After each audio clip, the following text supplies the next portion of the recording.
पाकिस्तान के प्रधानमंत्री शहबाज शरीफ ने तो तालिबान को कुचलने का ऐलान किया था, लेकिन तालिबान के साथ साथ अब बलूचिस्तान ने भी बारूदें बरसानी शुरू कर दी है, जिसमें पाकिस्तान के फ्रंटियर फोर्स के 6 जवान मारे गए हैं, 35 घायल हो गए हैं और उसके बाद बलूचिस्तान भी सुलगता दिखाई दे रहा है। नमस्कार, मैं हूं मधुरेंद्र कुमार और आप देख रहे हैं मेरे साथ रणनीति। और आज रणनीति में चर्चा एक तरफ तालिबान और दूसरी तरफ बलूचिस्तान के हमले की, जिससे पाकिस्तान पूरी तरह से छलनी छलनी नजर आ रहा है। जिस तरह से बलूचिस्तान ने बारूदें बिछाई हैं और जिस तरह से फ्रंटियर फोर्स को उड़ाया है, उससे अब साफ दिखाई दे रहा है कि पाकिस्तान एक नहीं बल्कि दोधारी तलवार पर चलता दिखाई दे रहा है। तालिबान के हमलों से अभी पाकिस्तान उभरा भी नहीं था कि बलूचिस्तान ने हमला कर ये बता दिया है कि एक बैकएंड में जो कोऑर्डिनेशन है तालिबान का और बलूच विद्रोहियों का, वो फिर से जमीन पर आ गया है। इससे पहले भी हमने देखा था कि तालिबान और खास तौर पर बलूचिस्तान के बीच कई बैठकें हुई और उन बैठकों के बाद कोऑर्डिनेटेड वे में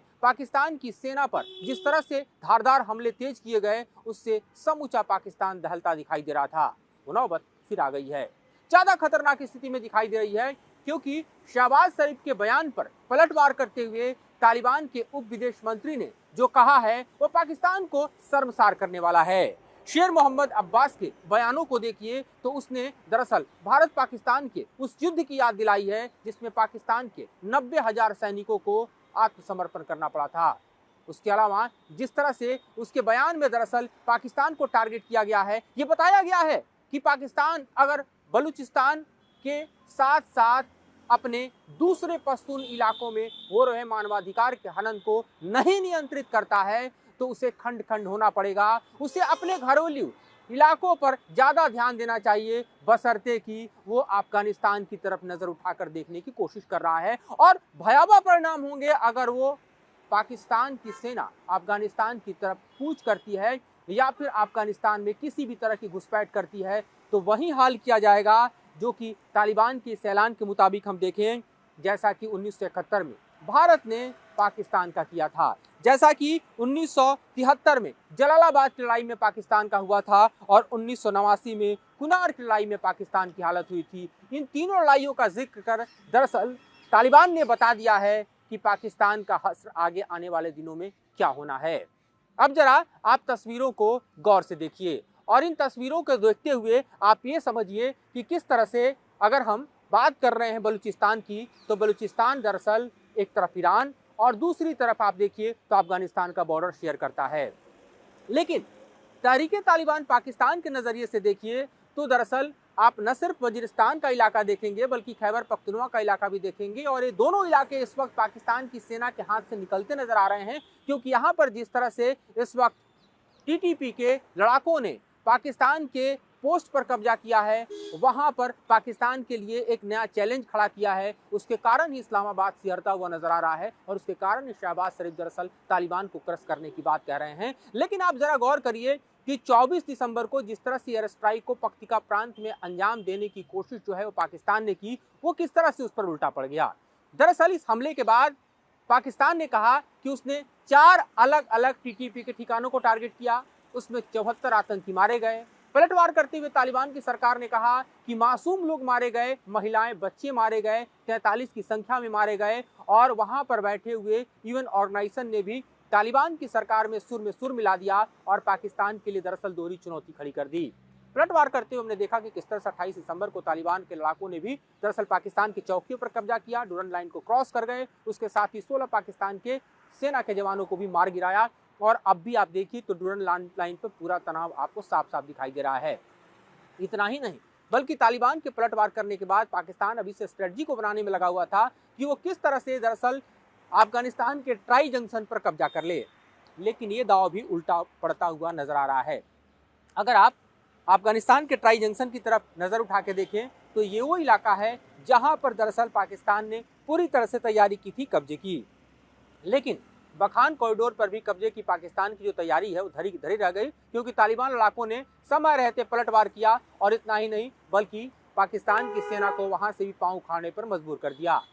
इस दरम्यान हम ये भी देख रहे हैं कि पाकिस्तान लगातार तजाकिस्तान के संपर्क में है। तजाकिस्तान के संपर्क में इसलिए क्योंकि वखान कॉरिडोर अगर पाकिस्तान के कब्जे में आ जाए तो तजाकिस्तान और पाकिस्तान के बीच की सीमा रेखा समाप्त हो जाएगी एक तरह से। दूसरी तरफ आप देखिए तो वखान कॉरिडोर के इतर चीन भी आपको दिखाई देता है तो उससे भी एक बफर समाप्त हो जाएगा। लेकिन तालिबान ने कहा है कि अगर वखान कॉरिडोर की तरफ भी पाकिस्तान की सेना कूच करती है या किसी भी तरह से मिस एडवेंचर करती है तो ये इस्लामाबाद पर इतना भारी पड़ेगा कि उसे इतिहास में इस तरह का सबक कभी न मिला हो, ऐसा तालिबान देगा।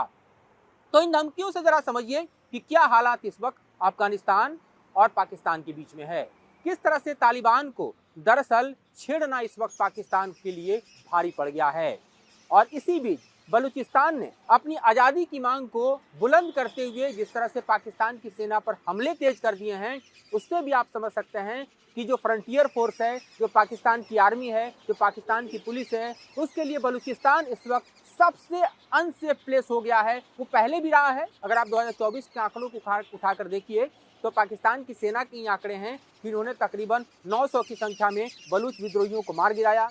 वहीं पाकिस्तान की सेना अपने मर्टायर को वहां पर लगभग 450 बताती है, जबकि बलूच विद्रोहियों के आंकड़े में देखिए तो हजारों की संख्या में पाकिस्तान की सेना के जवान, अधिकारी और फ्रंटियर फोर्स के लोग जो हैं वो बलूचिस्तान में मारे गए हैं। तो ये आंकड़े एक दूसरे के दावे प्रतिदावे के तौर पर देखे जा सकते हैं, लेकिन जिस तरह से पाकिस्तान सेना की कब्रगाह एक तरफ वजीरिस्तान, दूसरी तरफ खैबर पख्तूनख्वा, तीसरी तरफ बलूचिस्तान बन रहा है, उससे साफ समझ में आ रहा है कि पाकिस्तान की हालत क्या हो गई है।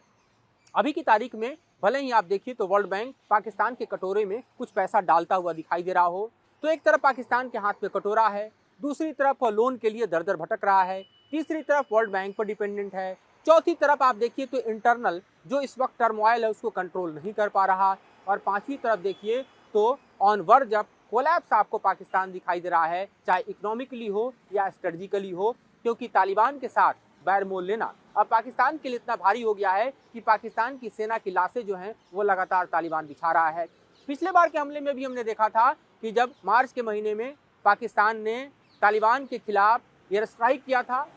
जब उसने तालिबान की संप्रभुता को चैलेंज दिया था, तब टीटीपी ने भी इतने हमले तेज कर दिए थे कि इस्लामाबाद में शहबाज शरीफ को कई कॉरिडोर बना के अपनी सुरक्षा करनी पड़ रही थी। वही हालात एक बार फिर से पैदा हो गए हैं, वही स्थिति एक बार फिर से दिखाई दे रही है। और सबसे खतरनाक स्थिति इसलिए है क्योंकि बलूच विद्रोहियों और टीटीपी के बीच का कोऑर्डिनेशन दरअसल आप देखिए तो समूचे एक तरफ दिखाई देगा आपको डुरंड लाइन का पूरा 2000 किलोमीटर का इलाका, उसको पाकिस्तान के लिए सबसे बड़ी इस वक्त की सिरदर्द के तौर पर देखा जा सकता है। चैलेंजिंग कंडीशंस को इस हिसाब से आप रीड कर सकते हैं कि इस वक्त चाइना कोई बड़ी हेल्प पाकिस्तान को देने की स्थिति में नहीं है, क्योंकि उसका अपना जो ड्रीम प्लान है वो दरअसल पाकिस्तान में डिरेल हो गया है। और जिनपिंग के लिए सबसे बड़ी चुनौती है कि किस तरह से दरअसल पाकिस्तान में जो लार्जर स्केल पे उन्होंने इन्वेस्टमेंट किया, BRI प्रोजेक्ट में जो उन्होंने पैसा डाला, उससे कोई रिटर्न इस वक्त उनको मिलता दिखाई नहीं दे रहा। दूसरी तरफ आप देखिए तो बलूचिस्तान के जो एयरपोर्ट का हिस्सा है या फिर आप वहाँ स्थित आप खासतौर पे ट्रांजिट रूट्स को देखिए या फिर BLA प्रोजेक्ट्स को देखिए, पावर प्लांट्स को देखिए, और साथ ही अगर आप मैप पर बलूचिस्तान के देखने की कोशिश कीजिए तो जिस तरह के